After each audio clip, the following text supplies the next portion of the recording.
Canto 3.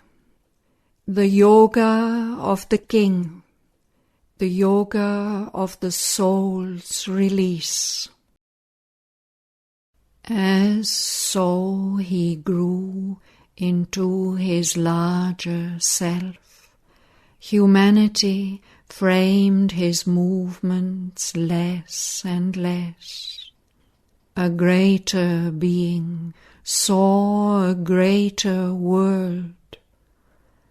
A fearless will for knowledge dared to erase the lines of safety reason draws that bar mind's soar, souls dive into the infinite.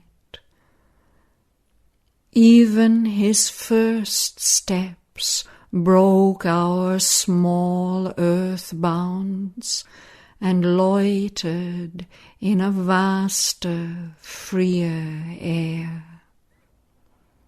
In hands sustained by a transfiguring might, he caught up lightly like a giant's bow left slumbering in a sealed and secret cave, the powers that sleep unused in man within.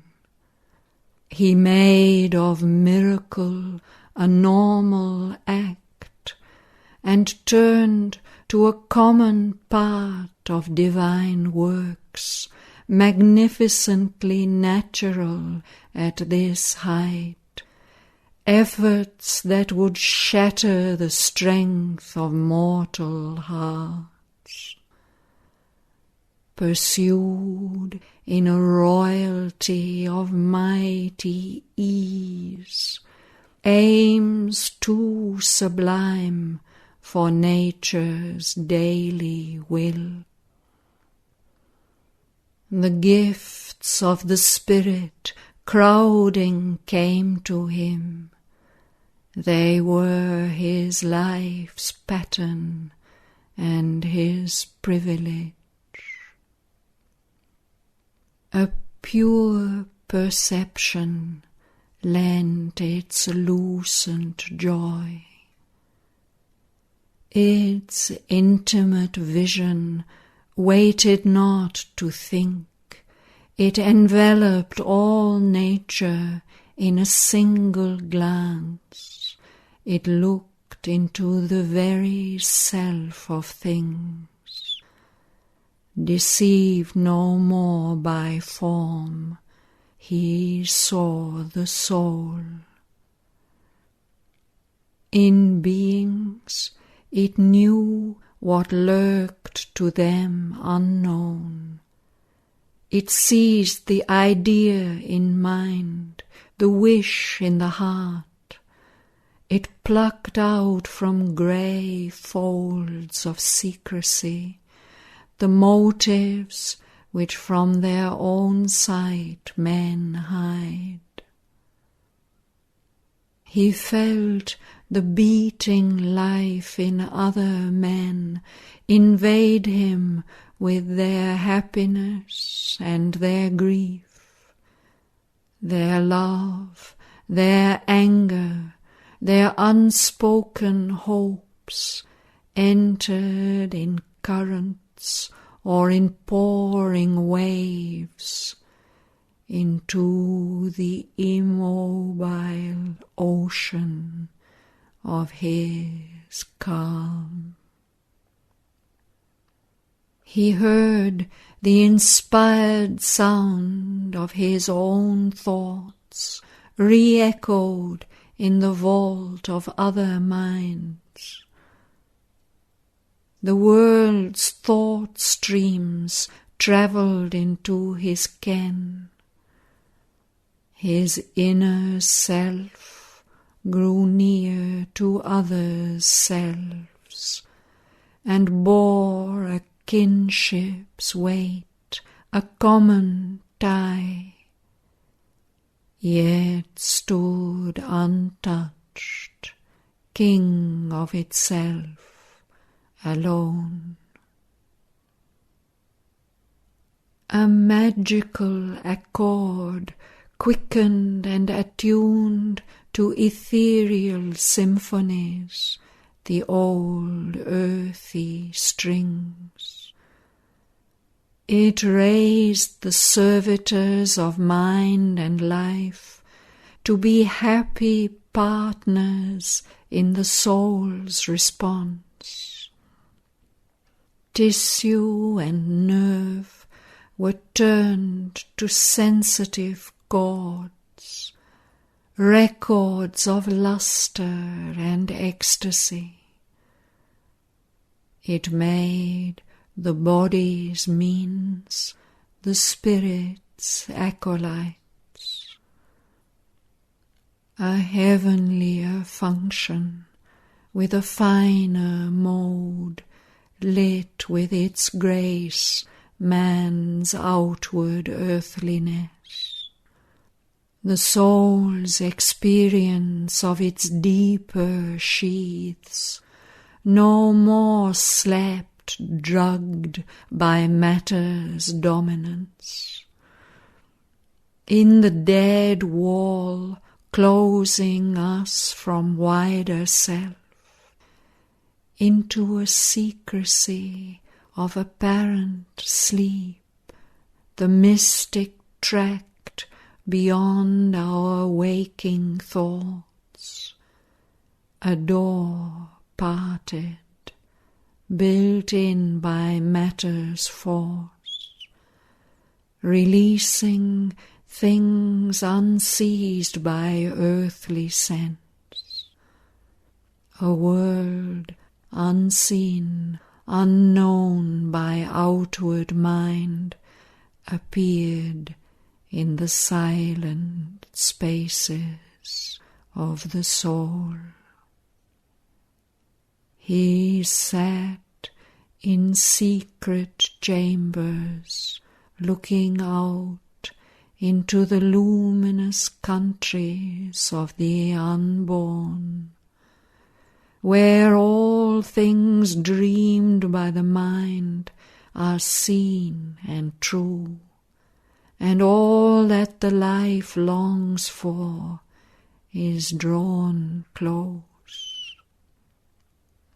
He saw the perfect in their starry homes, wearing the glory of a deathless form, lain in the arms of the Eternal's peace, wrapped in the heartbeats of God ecstasy.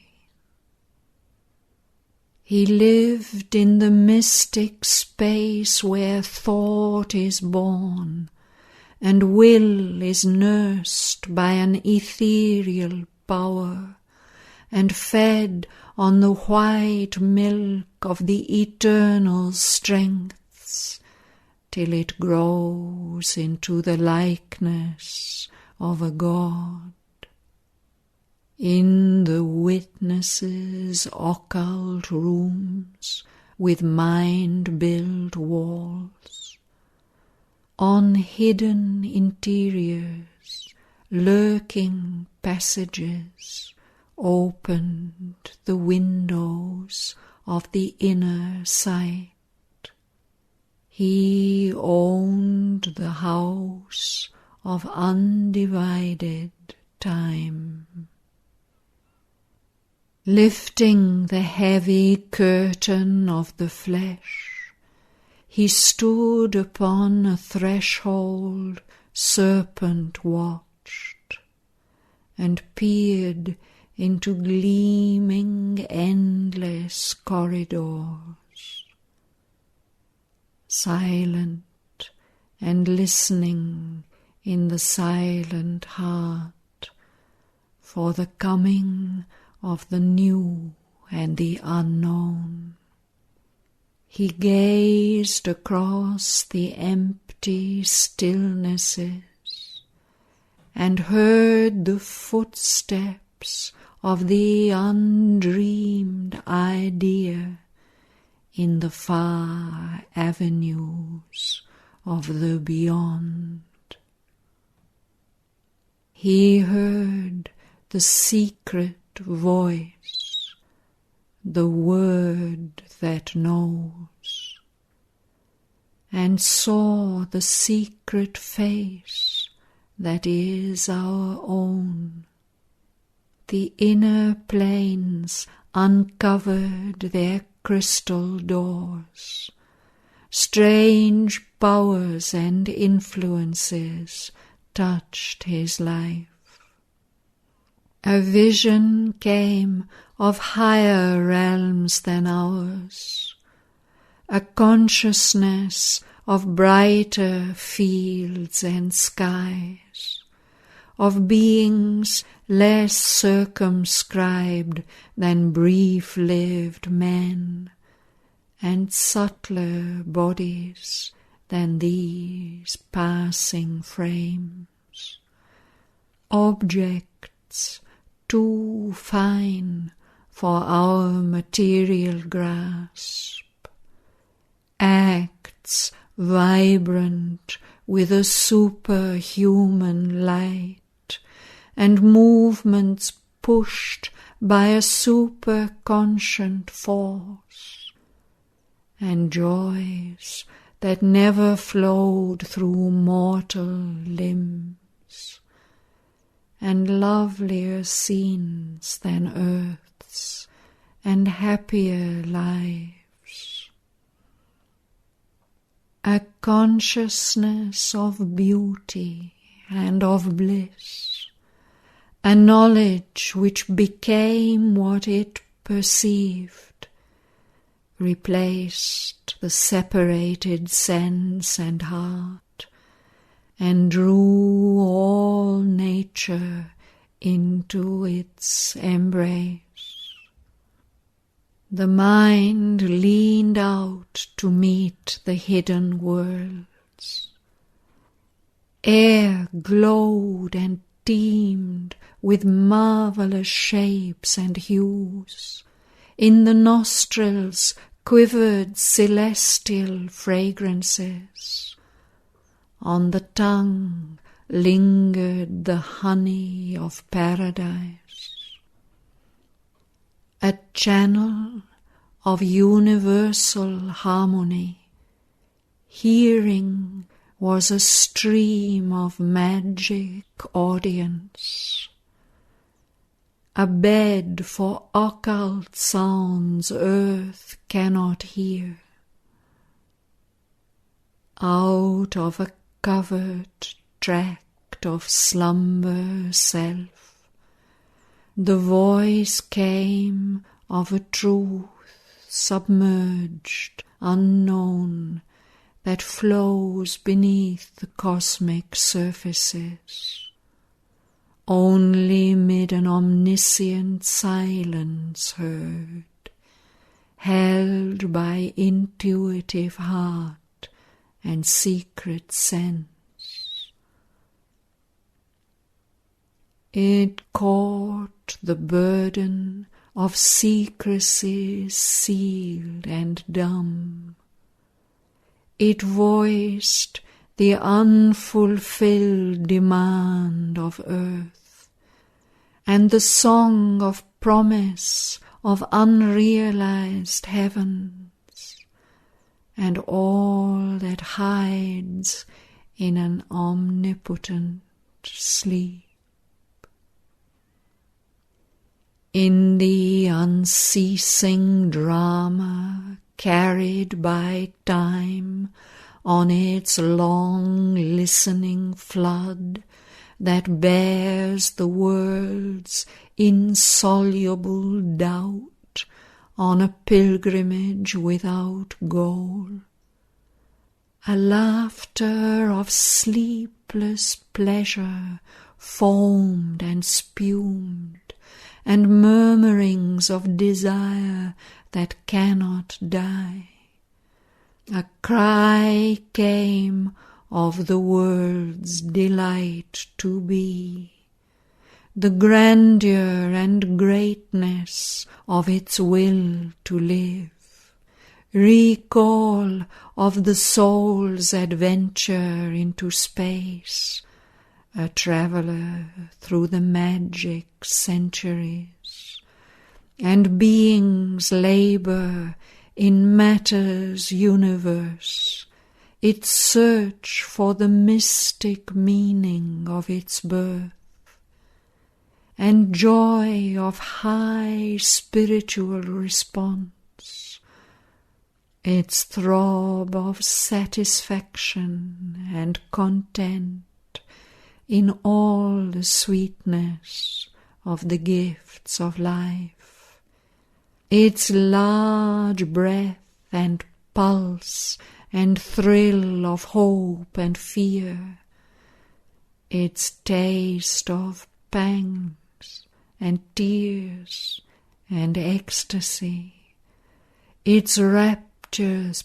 poignant beat of sudden bliss, the sob of its passion and unending pain, the murmur and whisper of the unheard sounds which crowd around our hearts but find no window to enter, swelled into a canticle of all that suffers to be still unknown, and all that labours vainly to be born, and all the sweetness none will ever taste, and all the beauty that will never be.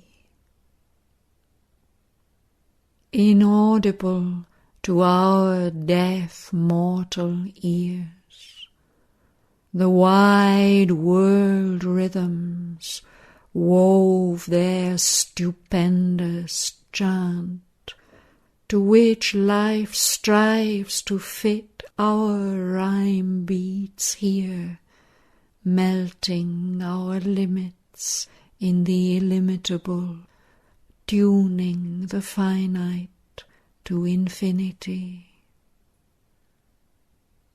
A low muttering rose from the subconscient caves, the stammer of the primal ignorance.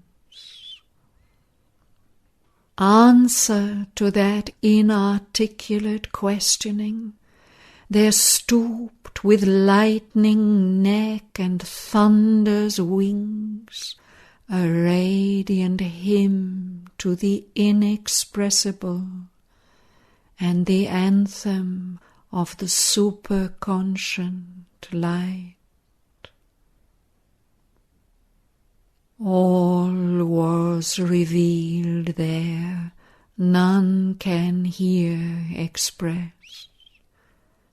Vision and dream were fables spoken by truth, or symbols more veridical than fact, or were truths enforced by supernatural seals. Immortal eyes approached and looked in his, and beings of many kingdoms neared and spoke.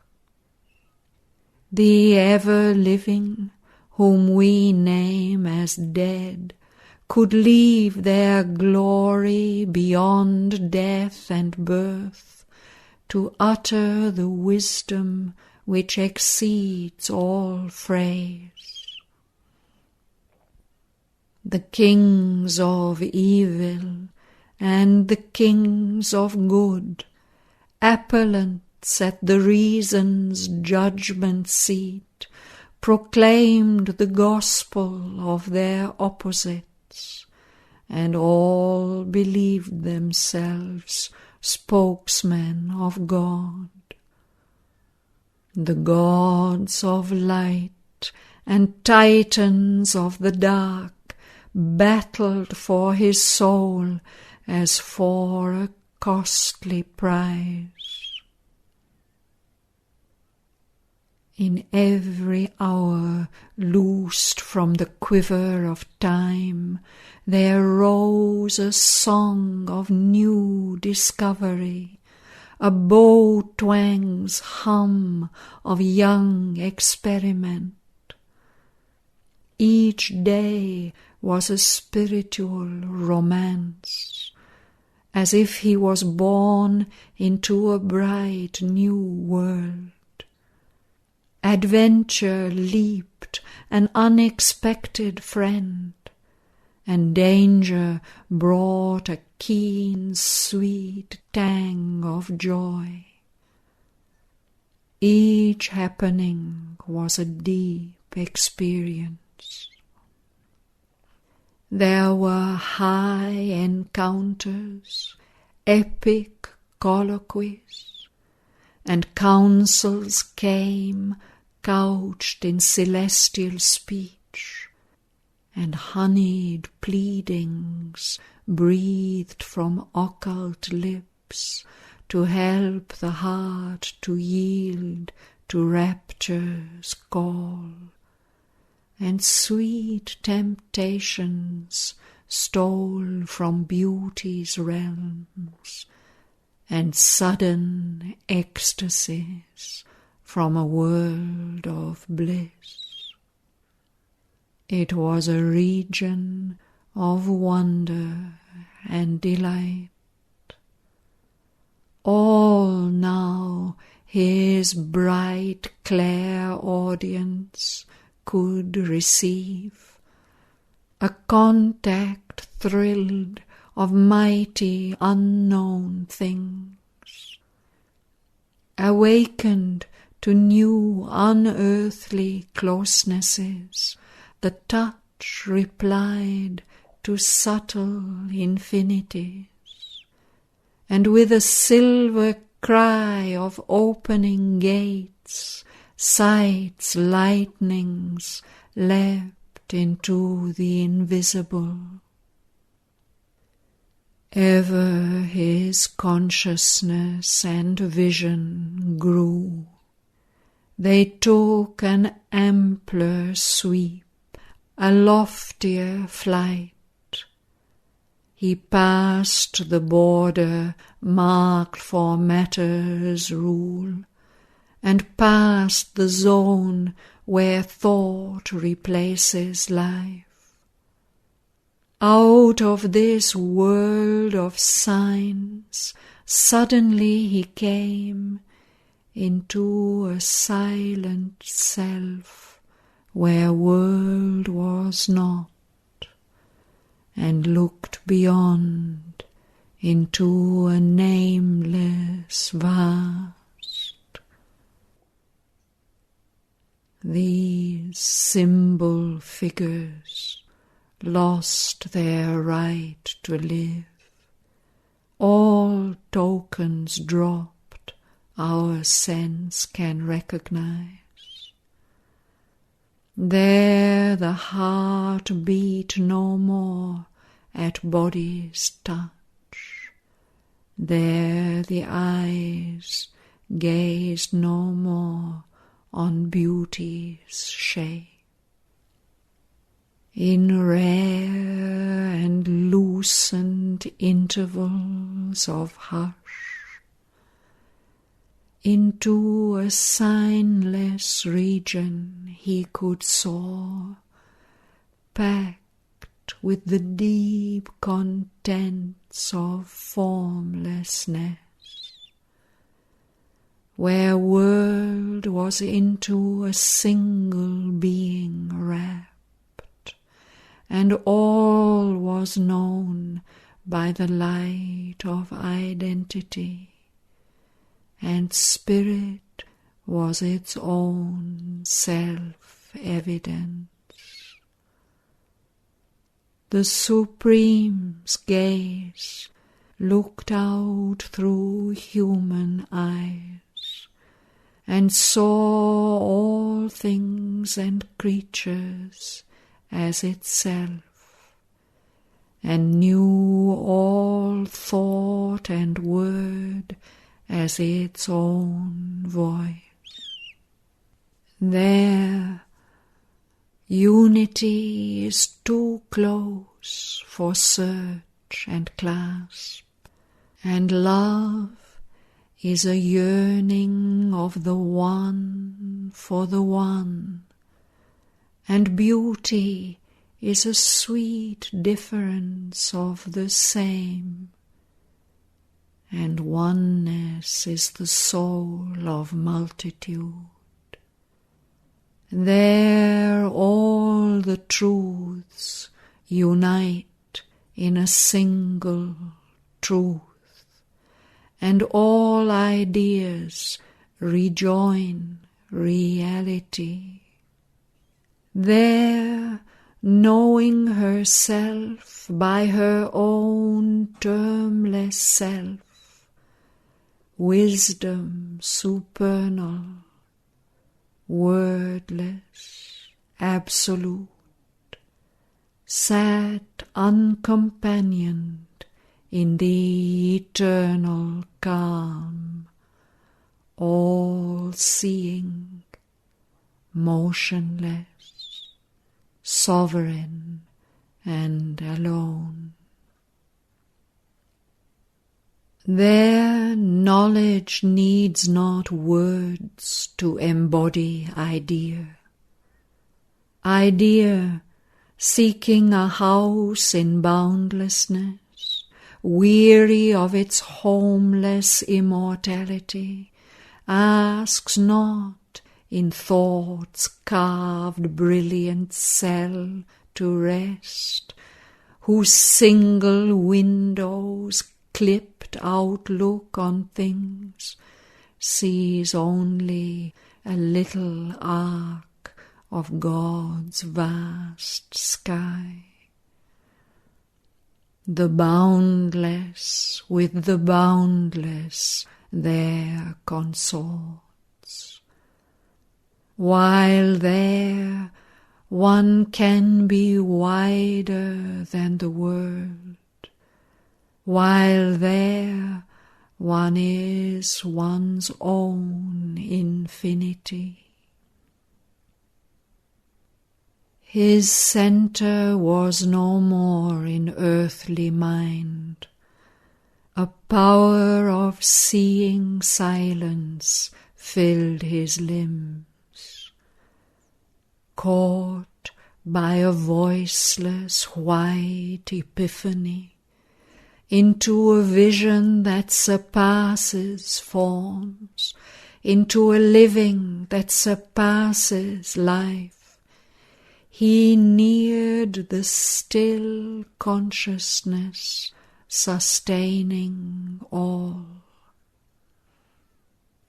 The voice that only by speech can move the mind became a silent knowledge in the soul.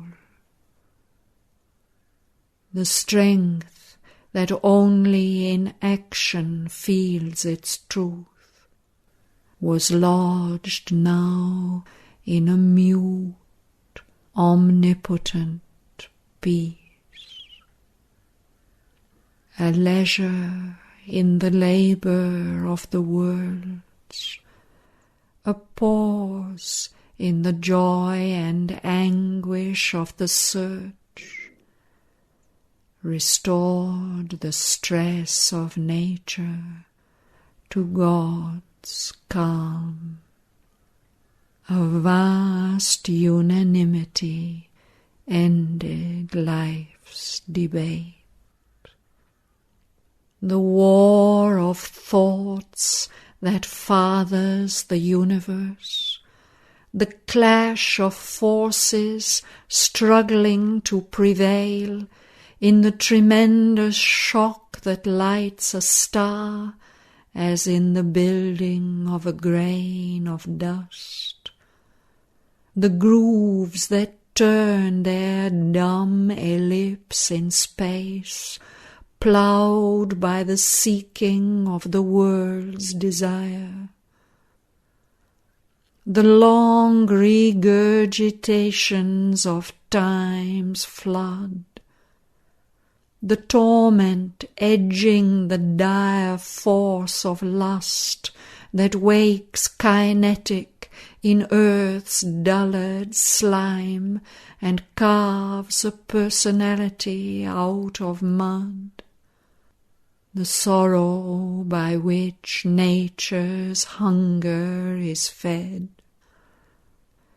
The estrus which creates with fire of pain.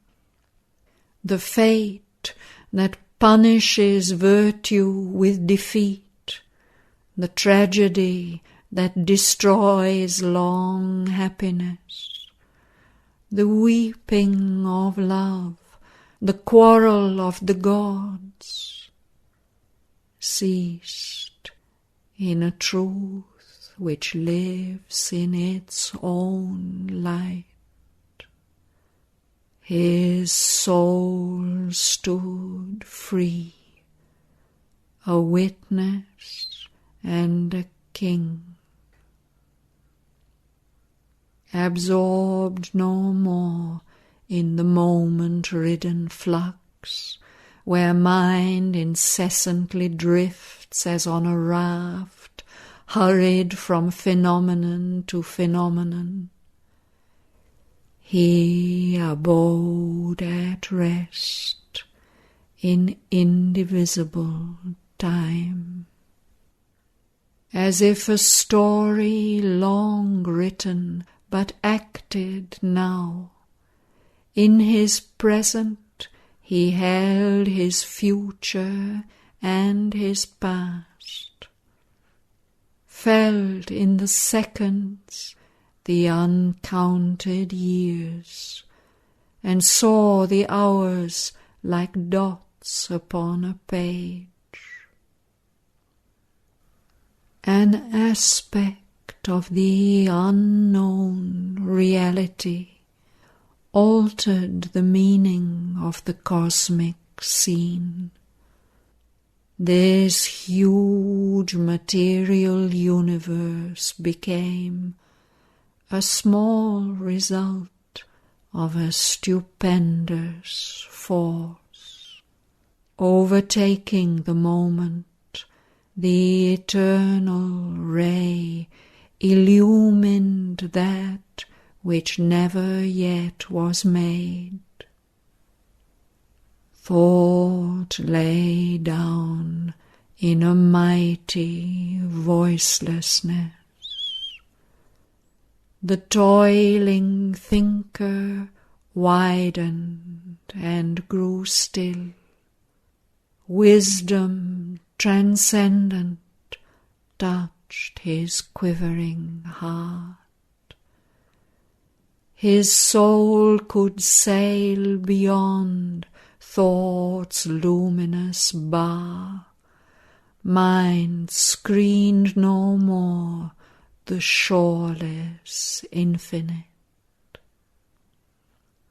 Across a void retreating sky he glimpsed through a last glimmer and drift of vanishing stars, the superconscient realms of motionless peace, where judgment ceases and the word is mute, and the unconceived lies pathless and alone.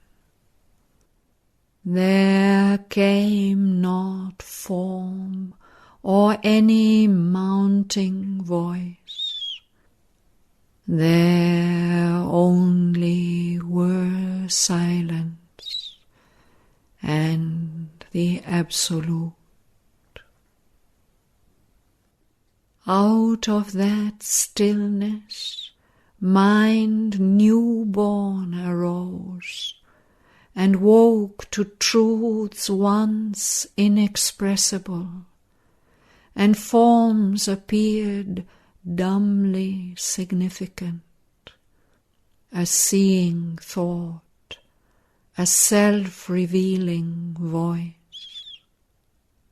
He knew the source from which his spirit came. Movement was married to the immobile vast. He plunged his roots into the infinite. He based his life upon eternity.